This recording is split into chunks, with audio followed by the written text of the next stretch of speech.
और आज की इस वीडियो में हम बात करने वाले हैं जुबली स्टार दिनेश लाल यादव की आने वाली फिल्म आरएफ के बारे में। इस फिल्म में स्टार कास्ट में है जुबली स्टार दिनेश लाल यादव, निरहुआ और अमरपाली दुबे और दो हीरोइन नजर आएंगी नई।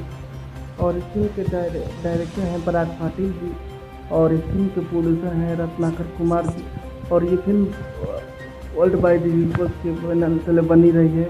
और इस फिल्म में आप लोगों को दिनेश लाल यादव और अमरपाली दुबे की जोड़ी देखने को मिलेगी।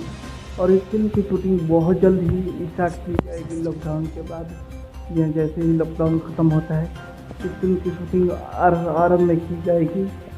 और इस फिल्म बहुत ही शानदार फिल्म है। जी हाँ, ये बहुत ही शानदार फिल्म है। इसकी कहानी बहुत अच्छी है और इसमें दिनेश लाल यादव ने बहुत अच्छा अभिनय किया है। इस फिल्म की कहानी स्टोरी बहुत अच्छी है।